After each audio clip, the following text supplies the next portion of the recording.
Nous sommes le mercredi 5 septembre. Bonsoir à tous et merci d'être avec nous pour cette édition de l'actualité sur la télévision du Burkina. Dans ce journal, le président du Ghana à Ouagadougou pour une visite d'amitié, John Dramani Mahama, est venu témoigner la reconnaissance du peuple ghanéen au président du Faso pour son soutien lors du deuil que le Ghana a connu et aussi parler des relations entre les deux pays.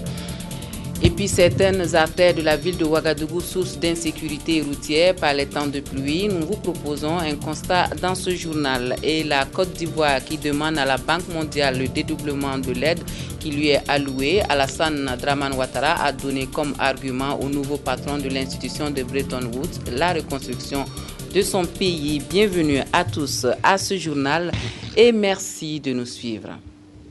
Le président du Ghana est arrivé ce soir à Ouagadougou en provenance de Côte d'Ivoire. John Dramani Mahama est venu témoigner sa reconnaissance au président du Faso pour son soutien lors de la période du deuil dans son pays et discuter des relations entre le Burkina Faso et le Ghana.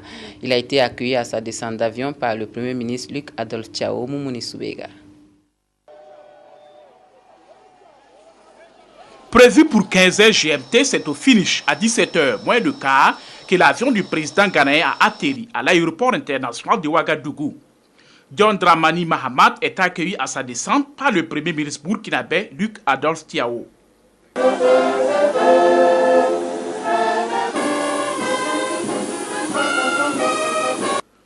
Après l'exécution des hymnes, les deux personnalités se retrouvent au salon d'honneur pour un bref entretien à l'issue duquel il nous confie le motif de sa visite. Well, you are all aware of, le Ghana a traversé des moments très difficiles avec le décès donc, du président John Atta Mills. Au moment de ce décès et au moment des obsèques, le président du Faso et l'ensemble du peuple burkinabé ainsi que l'ensemble de la CEDEAO ont exprimé toute leur solidarité et toute leur compassion au peuple du Ghana. Donc il était important pour moi de venir ici au Burkina Faso pour dire un grand merci au président du Faso, au gouvernement du Burkina Faso et également au peuple du Burkina Faso. Je suis présent ici également pour échanger avec le président du Faso sur la coopération bilatérale entre nos deux pays. Comme vous le savez, nous avons les mêmes groupes ethniques au niveau des deux pays et lorsque l'occasion se présente, il est important pour nous de pouvoir donc échanger autour des différentes questions qui nous intéressent. Et la dernière raison, c'est que je viens de succéder donc au défunt président John Atta Mills. Il était indiqué et opportun pour moi de venir donc me présenter au président du Faso pour voir donc comment nous allons renforcer la coopération bilatérale entre nos deux pays. Interrogé sur la question de la demande par des autorités ivoiriennes de l'extradition de certains réfugiés soupçonnés de vouloir déstabiliser la Côte d'Ivoire, le président Dramani répond. Avec le président Ouattara de la Côte d'Ivoire, nous avons de très bonnes relations.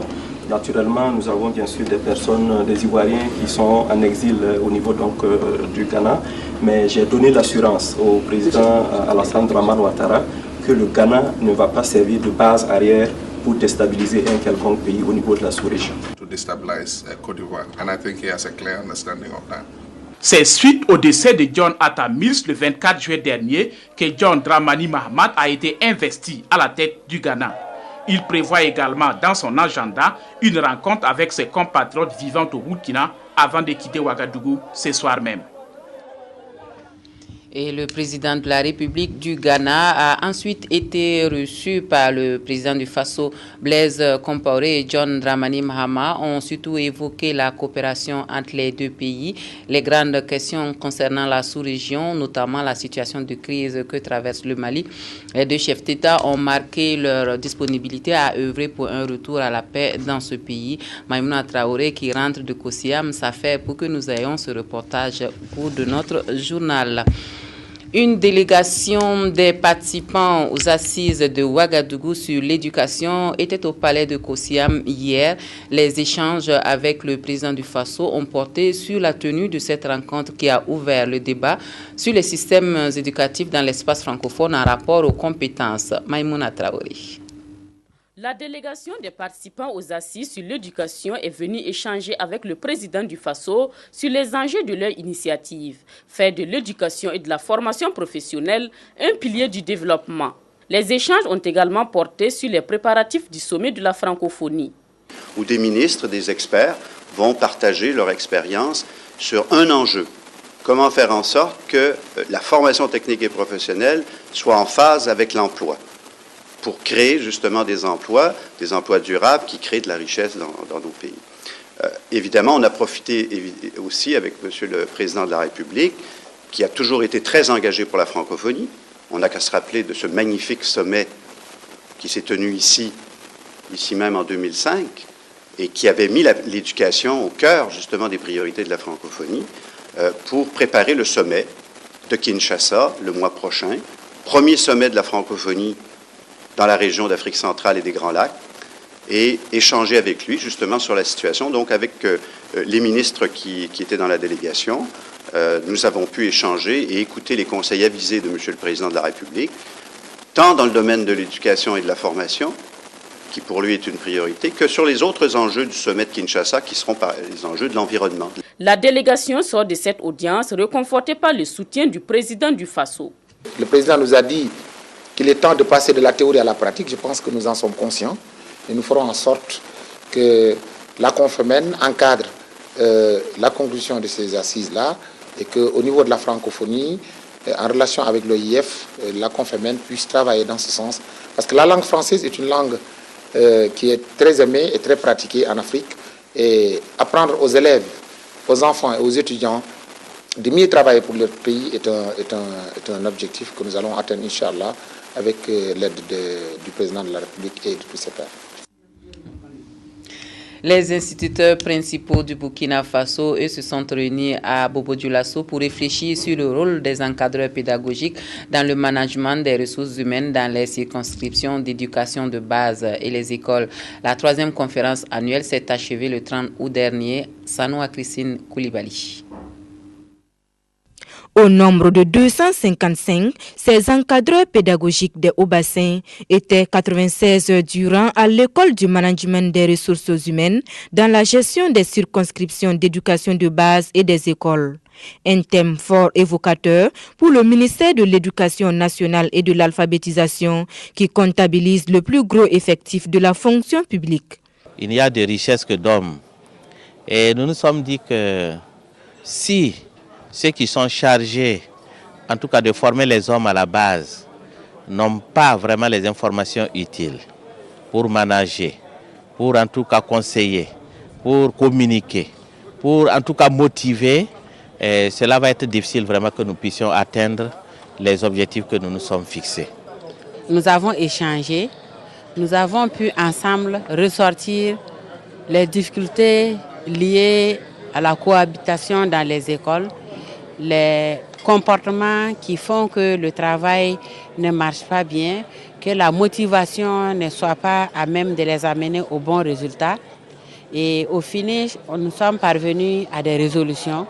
Ainsi, de la gestion des ressources humaines à la motivation des enseignants en passant par les outils du management, ces encadreurs pédagogiques sont dotés de nouvelles connaissances.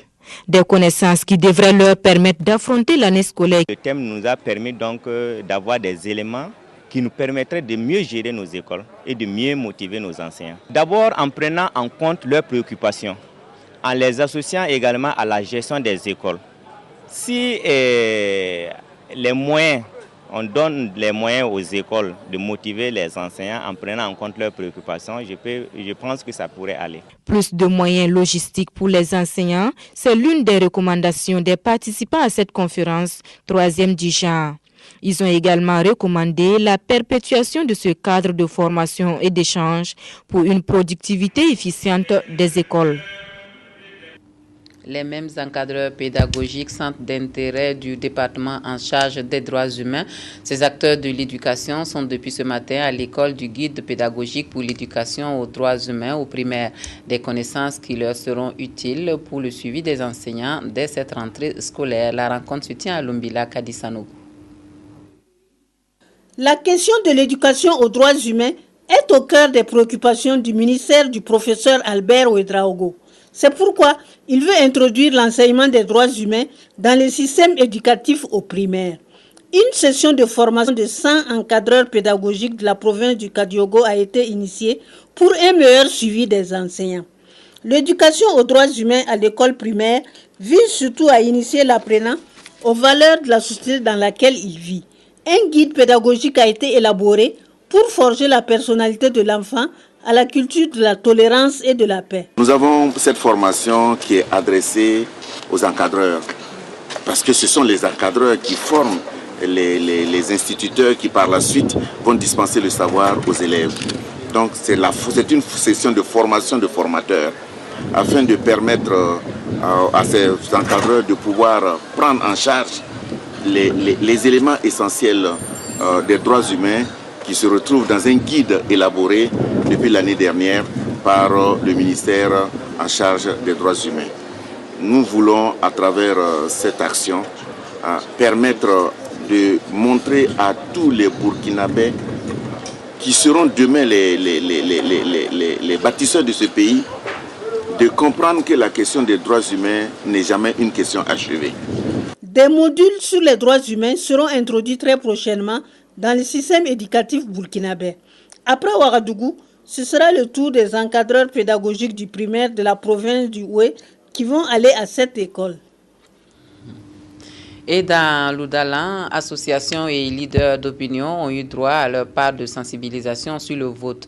Il a été question de la protection des droits de l'homme dans les élections de 2012 à travers une campagne d'éducation civique et électorale initiée par le Centre d'information et de documentation civique Nyarkiteda. La province de l'Oudalan, avec ses 197 240 habitants, a enregistré le taux de participation le plus faible au niveau national de l'élection présidentielle de novembre 2010, soit seulement 34,75%. Ces chiffres sont du CIDOC, le Centre d'information et de documentation citoyenne qui veut rectifier le tir pour les prochaines élections. D'où cette rencontre d'échange et de sensibilisation avec les associations et les leaders d'opinion de la province.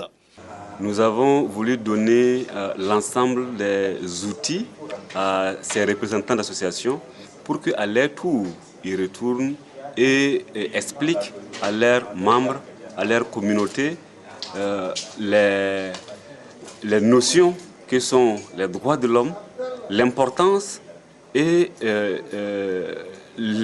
effectivement de respecter ces droits-là, ce que ça veut dire de façon concrète dans leur vie de tous les jours.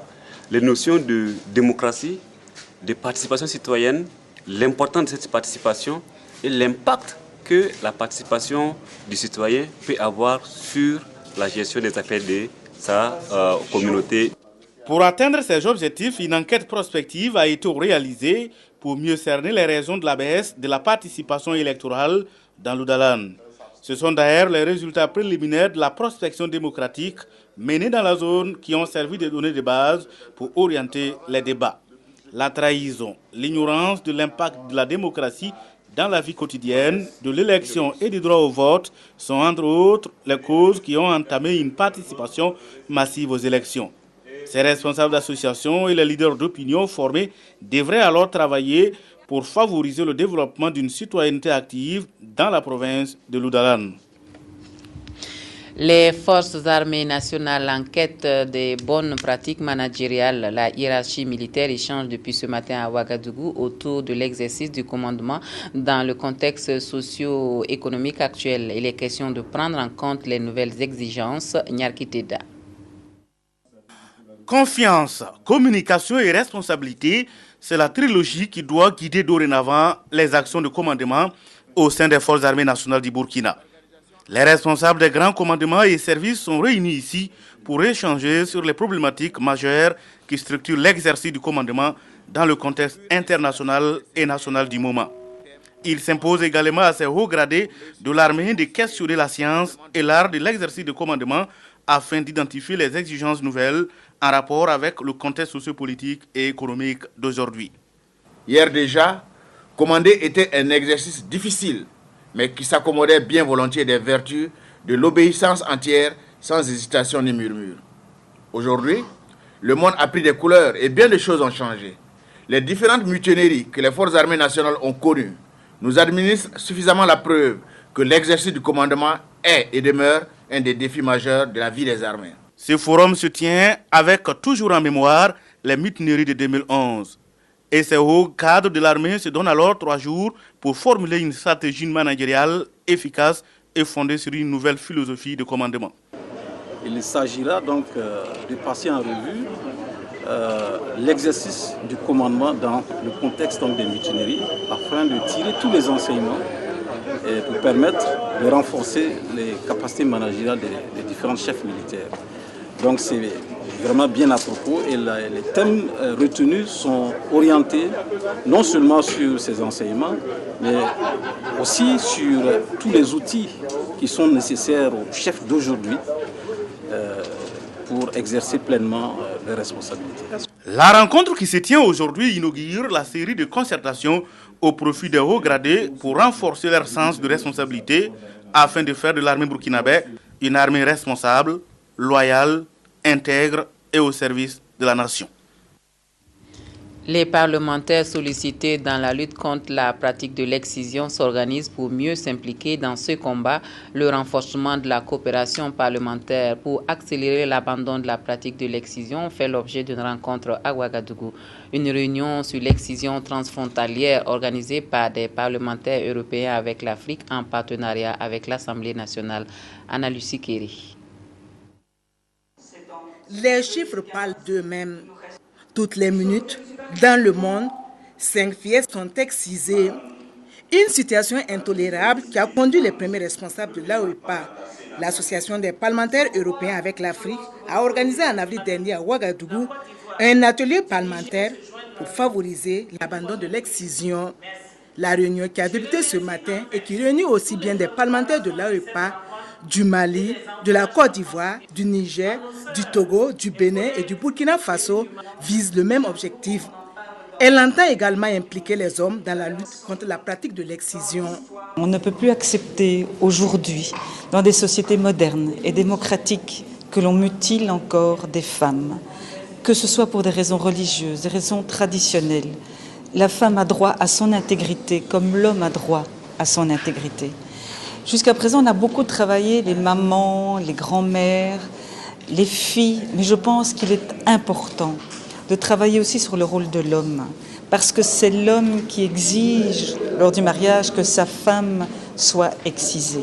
Pour les différents intervenants, l'espoir est permis. Les gens savent que nul n'est au-dessus de la loi et qu'ils peuvent être jugés et emprisonnés en cas grave, parce que si la victime perdait la vie, ils savent les conséquences et ce qui les attend du point de vue justice. Et la représentante du président de l'Assemblée nationale d'inviter les participants à jouer leur partition. Sachant que dans le monde entier, entre 100 et 140 millions de jeunes filles et femmes ont été victimes de cette pratique et que plus de 3 millions de jeunes filles encourent le risque chaque année, rien qu'en Afrique, on ne peut vraiment pas rester indifférent. Les parlementaires peuvent et doivent jouer un rôle clé dans ce sens en légiférant et en contrôlant l'action gouvernementale dans la conduite de cette lutte contre les mutilations génitales féminines, excision. D'importantes recommandations et conclusions sont attendues de cette réunion de suivi sur l'excision transfrontalière et activités de sensibilisation. Des recommandations qui devront être rapidement mises en œuvre pour mettre un terme aux mutilations génitales féminines dans les différents pays. À Bobo-Dioulasso, l'association Djenkadi offre aux femmes enceintes et qui le désirent la possibilité de connaître leur statut sérologique. Une campagne de dépistage pour permettre une meilleure prise en charge de la mère et de l'enfant, s'annoue à Christine Koulibaly. Théâtre, forum, sensibilisation de porte à porte, campagne de dépistage volontaire du VIH au sida, c'est ce à quoi s'attelle l'association Djenkadi depuis sa création en 1994. 18 ans après, le combat de ces femmes contre le mal du siècle n'a pas faibli. Si on fait le dépistage, on peut savoir son sérologie. Là, on est tranquille. Si tu n'as pas le sida, tu es tranquille. Si tu as le sida, on peut te sensibiliser aussi. Comment tu dois te comporter. C'est pour cela qu'on a sensibilisé les gens les femmes des associations de venir faire le dépistage. Du counseling au prélèvement sanguin, tout est mis en œuvre pour permettre à ces femmes de connaître leur statut sérologique. On donne toutes les informations nécessaires, tout ce qu'il y a dans le dépistage, avant le dépistage, après le dépistage, et tout ce qui est lié à la question de vieillesse. On donne tout le maximum d'informations aux clients qui veulent faire le test de dépistage. Et maintenant, en grand retour, c'est le client lui-même qui décide. Moi-même, je suis contente de faire ça. Puisque si je fais ça là, je suis assurée, même si j'ai le sida, c'est Dieu qui a voulu. Sinon, même si je n'en ai pas, je vais conseiller les autres. Et ce, d'autant plus que l'association ne se limite pas qu'au dépistage. En cas de séropositivité, elle a mis en place un système de suivi du porteur du virus en lui apportant un soutien tant sanitaire, moral que financier. Faisons à présent un tour dans la ville de Ouagadougou pour un petit constat de l'état des routes, des artères qui posent problème à certains endroits. Quand elles sont bitumées, la dégradation des voies est cause d'accidents de la circulation. C'est Viviane Tiendrevero qui nous conduit. Les usagers de l'avenue de la Liberté, l'ex-avenue 56 l'ont remarqué, la route s'est dégradée au niveau du marché Sankariari. Et pourtant, cela fait moins de 2 mois qu'elle a été inaugurée officiellement. Comment expliquer alors cette détérioration de la qualité du bitume à cet endroit précis de la route? Abdul Wahab Sarba, qui est un riverain, a une réponse à cette question.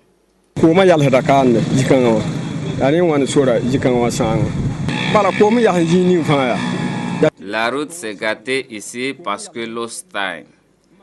Ce que vous ne savez pas, c'est qu'il y a de l'eau à moins d'1 mètre quand vous creusez le sol. Contrairement à ce que vous pensez, la fréquentation des poids lourds qui amènent les marchandises n'y est pour rien. J'étais là quand ils construisaient la route. Ils ont souffert, ils ont creusé, ils ont mis plus de gros cailloux ici et beaucoup plus d'efforts. Moi, je pensais que de toute façon, ils ont fait ça là, la route allait durer 100 ans. Non loin de là, sur l'avenue Dim de Lobson, plus d'un usager s'est fait refaire le portrait en tombant dans l'un des nids de poules qui se trouvent sur cette route. Autre artère, même réalité, la circulaire. Parcourir le tronçon qui relie l'échangeur de Ouaga 2000 à celui de l'Est représente pour les usagers un véritable casse-tête tant les nids de poules sont nombreux. Mais la palme de la dégradation pourrait revenir à l'avenue Guillaume Ouedraogo. Ici, les petites plaques de bitume sont noyées dans la boue. Cela accroît les difficultés des candidats au permis de conduire dont c'est la voie de prédilection. Dans presque tous les cas de dégradation, la mise en place du réseau d'égouts de la ville n'a rien arrangé à la situation, bien au contraire.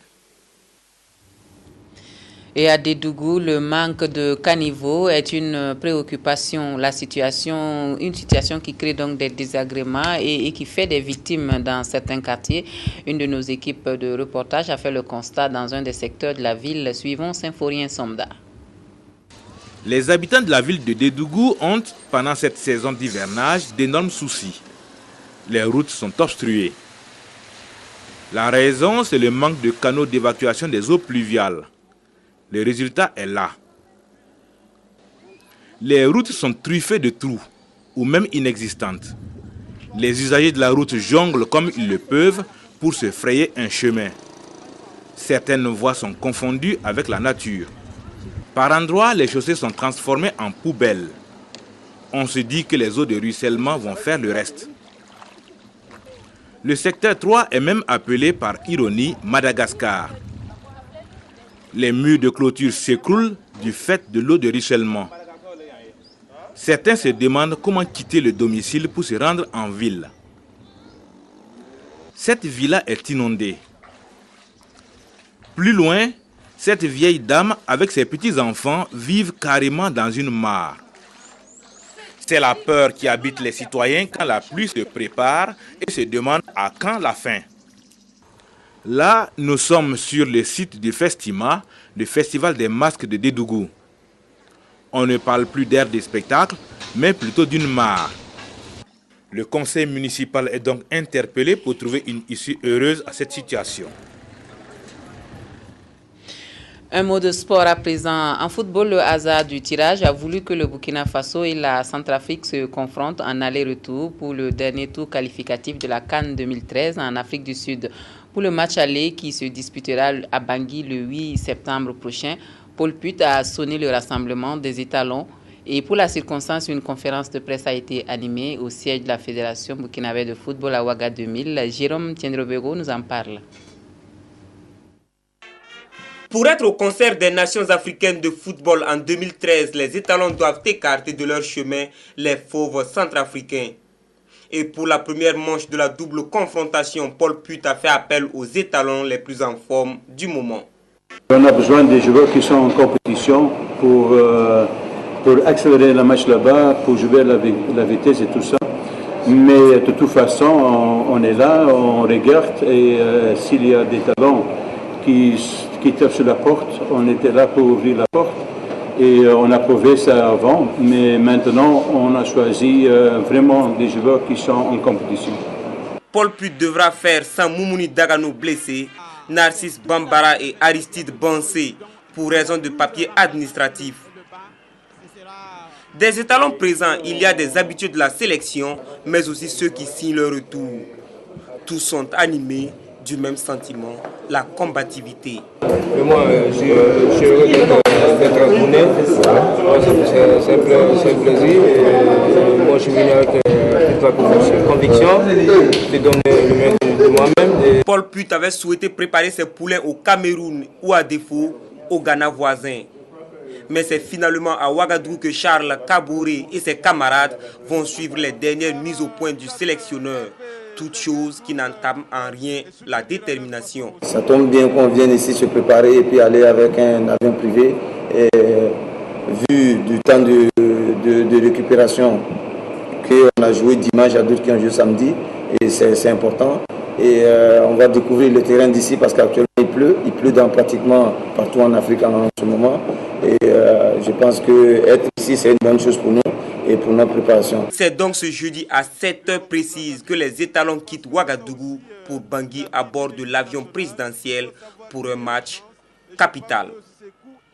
Alors souhaitons donc bonne chance aux étalons. Sport toujours pour l'actualité internationale de ce journal. Et nous allons au Kenya où la ville d'Aiten avec 1400 mètres d'altitude est propice pour l'entraînement des athlètes. Le champion aux 800 mètres des Jeux Olympiques de cette année vient de là.